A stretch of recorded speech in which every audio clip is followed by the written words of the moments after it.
Have you ever wondered that maybe all the money you're saving for your student for college might still end up wasted? The truth is that most high-income families end up overpaying for college because they miss some really critical elements about protecting their investment. So in this video, we're going to walk through 5 strategies high-income families can implement in order to protect their savings and maximize their use for merit scholarships, admissions, and the long-term success of their student. By the end of this video, you're going to know exactly what to do to avoid overpaying, to maximize how that investment is going to work for you in the future. If you're new here, go ahead and subscribe to this channel. Like this video if it helps you. Share it with another friend or family member who might also find this helpful. Every week, we share proven strategies to help families secure competitive admissions and top merit scholarships. You don't want to miss a single teaching. Hi, I'm Nicole, and I co-founded Merit Money Method alongside my husband, Timothy. We've helped families secure nearly $4 million in scholarships, as well as admissions to top schools from Stanford to Princeton and everywhere in between. We don't simply get results for our students, we've lived the experience. It is how we're able to deliver on such great results for the families that we work with.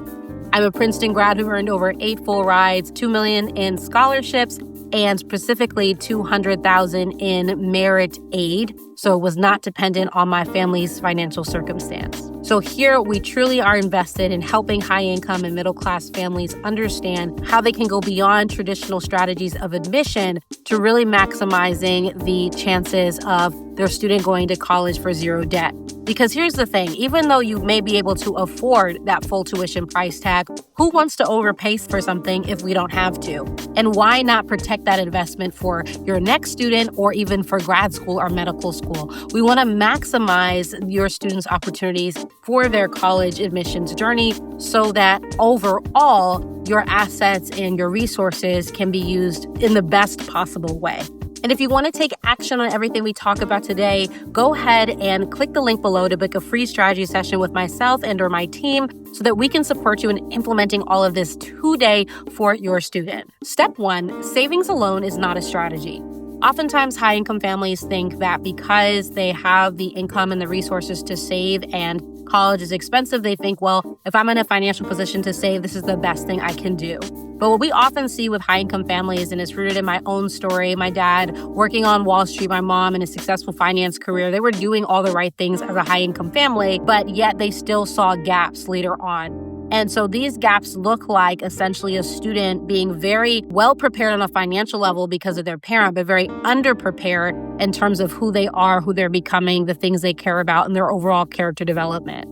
So when my dad and my mom saw when we were young, when they had the nanny and the housekeeper and the 529 was growing on autopilot, is that we really didn't have the same grit they had to get to the success that they had in their careers, being some of the first in their industries. With high-income families, it's really important to recognize that just saving is truly not a strategy. We have to be able to think more deeply and more critically about who is the student becoming and how are they being prepared to actually be a force on the college campus so they're actually a student that college is one to invest in. Think about it this way. College savings is like venture capital. You wouldn't invest $200,000 in a company if they didn't have a business plan. That's literally like someone coming to you and be like, invest in my business. And you're like, great, what does the business do? And they're like, I don't know yet, right? You saving for your student and just hoping that they kind of figure out what they love or what they want to do or the type of impact they want to make is not a clear plan. You want to think of your student as someone, yes, that you're investing in their potential, but don't rely on the college to put all that together. You want to be working with your student as early as middle school, if not sooner than that, to really help them unpack and clarify purpose. And if you want to know more about what you should be doing in the middle school years, go ahead and watch some of our last videos. We talk about specifically middle school strategy. We'll link them below. Step 2 is to position early for merit aid. So as you may or may not know, as a high-income family, you're not going to qualify for a lot of need-based aid. You might still qualify for some depending on your income bracket and the school's policies, but you're definitely not going to get a full ride. So merit becomes quintessential in order to minimize that cost for college.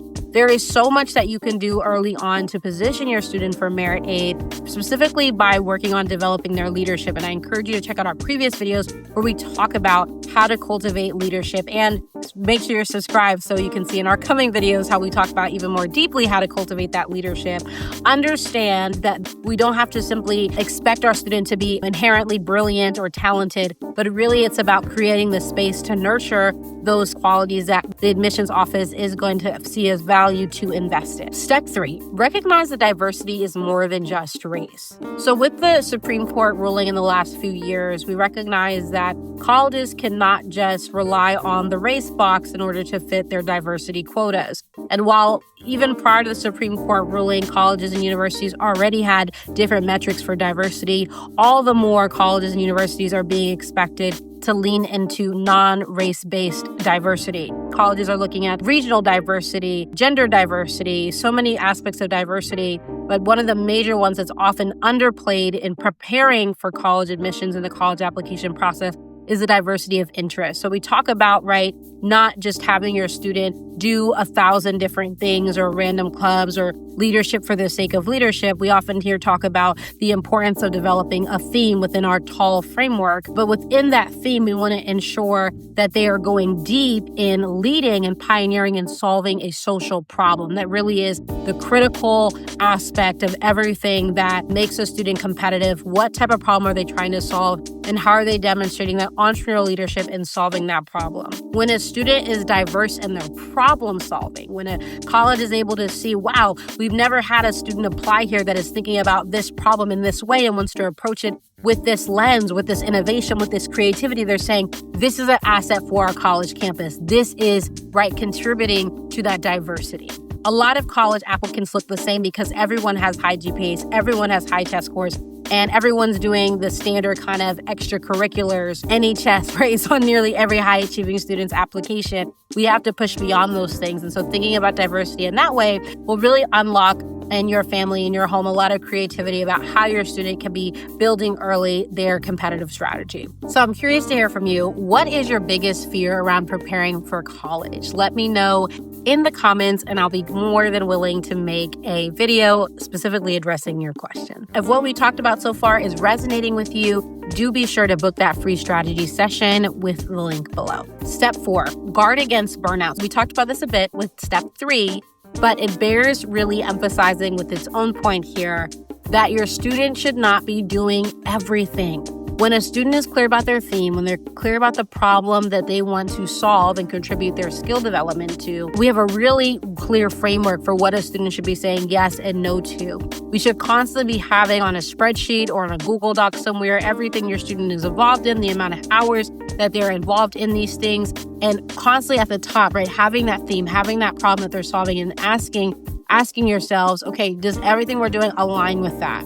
If it doesn't, it needs to go. Think about your own time management. You didn't become successful in your career by doing everything, by developing every skill, but becoming specialized, right? A brain surgeon is always going to get paid more than a general physician. And the same way, your student needs to be specific and focused, and that's going to be the key to guarding against burnout. I know for me, when I was in high school, depression, anxiety, suicidal ideation, even I struggled with, and it was because I was trying to demonstrate that I was gifted and talented in as many different facets as possible, from sports to clubs to leadership to academics. And the fact is, you can't do everything. You can be excellent in everything that you do, but if you overstretch yourself, you're going to start compromising on quality, and you don't want that for your student. So the sooner that these habits are built to guard against burnout, the more likely it is that your student is going to feel whole, healthy, happy as they're navigating the high school journey. So as I said before, if you want to dive deeper on applying all of these elements for your students specifically, go ahead and book that free strategy session. We look forward to connecting with you.